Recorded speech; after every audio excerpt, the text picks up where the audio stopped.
आपने चंदा चोरी का जिक्र किया बीरबल साहब। आज ये भारत देश का बड़ा मुद्दा बना हुआ है और जिस तरीके से अयोध्या राम मंदिर है ना, बीजेपी का एक बहुत बड़ा कहने की ये भी था भाई मंदिर बनाएंगे और सारी की सारी चीजें ठीक है, वो सब चीजें बनी और एक आस्था का प्रतीक है।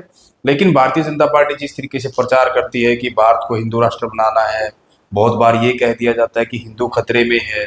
लेकिन जो अयोध्या राम मंदिर में जो चंदा चोरी का मामला सामने आया, करोड़ रुपए का जो है वहां चंदा चोरी किया गया और वो कोई और नहीं, वही के लोग उसमें कहीं न कहीं शामिल पाए गए और एसआईटी वो गठित कर रखी है। हालांकि वो बात अलग है, ये भी ऐसा मामले से एफआईआर अब तक दर्ज नहीं हुई, एसआईटी गठित कर रखी है। लेकिन आपकी पार्टी के सांसद है संजय सिंह, उन्होंने भी सबूतों के साथ कहने के पूरे वो नाम बताए और संजय सिंह ने एक बड़ी बात कही कि मोहम्मद गजनवी जो है ना, वो सोमनाथ के मंदिरों को लूटा था।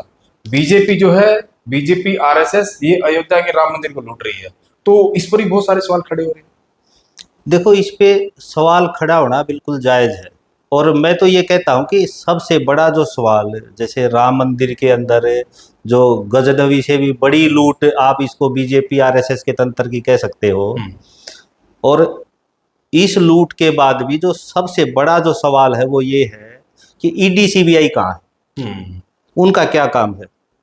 तो क्या ईडी सीबीआई का काम सिर्फ विपक्ष के नेता या जो बीजेपी आरएसएस के खिलाफ बोले या जो बीजेपी सरकार के खिलाफ बोले, बस क्या उनको दबोचना ईडी सीबीआई का काम रह गया? तो इस पूरे मामले में या जो भी भ्रष्टाचार के मामले आते हैं सारा, अब जैसे अपने हरियाणा के अंदर है, इतने बड़े बैंकों का जो फ्रॉड चल रहा है, बहुत बड़ा फ्रॉड चल रहा है। तो हर उसके अंदर जो है ना, मतलब ईडी सीबीआई तभी आगे आती हैं जब कोई विपक्ष का तोड़ना हो, उसको किसी को डराना हो।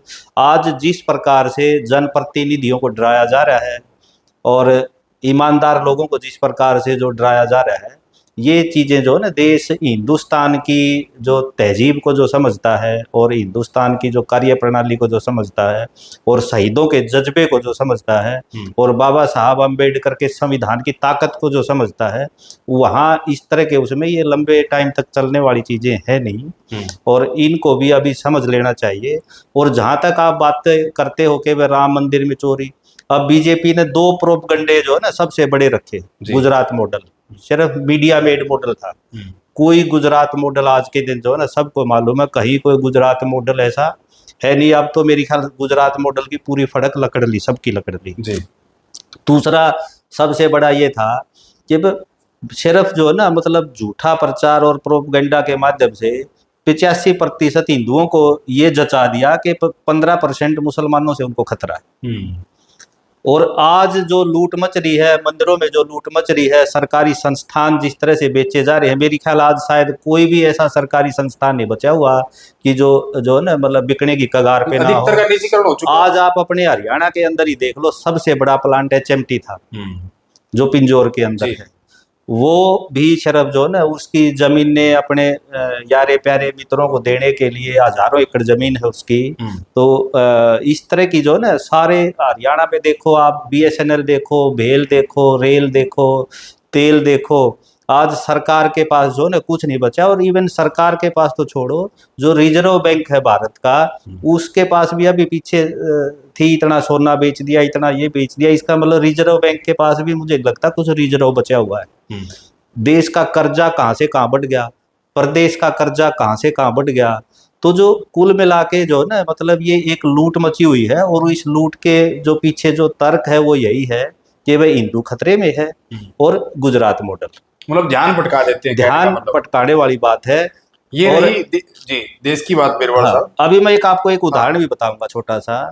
जैसे अगर आप हिंदू खतरे में उसकी बात करोगे आप, और जहाँ समझदार है, एजुकेशन है और इनकी कार्य प्रणाली को समझते हैं, जैसे तमिलनाडु का आप एक उदाहरण दो, लगभग 90% आबादी है हिंदू है वहाँ की, और मेरी ख्याल में पूरे हिंदुस्तान के आधे के जितने मंदिर जो है ना, अकेले तमिलनाडु में, अकेले तमिलनाडु में।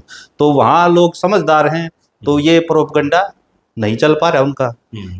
तो वहाँ आज मेरी ख्याल में बीजेपी की एक आध सीट होगी शायद। तो इस तरह की जो ना, अभी जैसे पंजाब की जो आप बात करते हो, तो पंजाब के अंदर क्या लोग समझ नहीं रहे कि भाई अगर बीजेपी अगर सत्ता में आ गई पंजाब के अंदर, तो वही पोर्टल चलेंगे जो सब जगह इन्होंने पोर्टलबाजी कर रखी है। जी। मेरी फसल मेरा ब्यौरा क्या पोर्टल है। अरे आप जो है ना, मतलब जैसे गरीब आदमी जब राशन की दुकान पे राशन लेने जाता है तो अंगूठा लगाता है, किसान अपनी फसल बेचने जाए तो अंगूठा लगा के बायोमेट्रिक। बेचता है, वो बायोमेट्रिक सिस्टम से जो है ना। तो किसी के ऊपर कोई भरोसा नहीं इनको। आज एक तर्क दिया जाता है कि भाई ये बायोमेट्रिक सिस्टम क्यों किया। अब भाई जो बाहर की जो फसल है, फसल वो आके ना हो, घोटाला बाहर ना हो की, इसमें। अभी आप एक बात बताओ, बाहर की फसल कहाँ की बिकती है।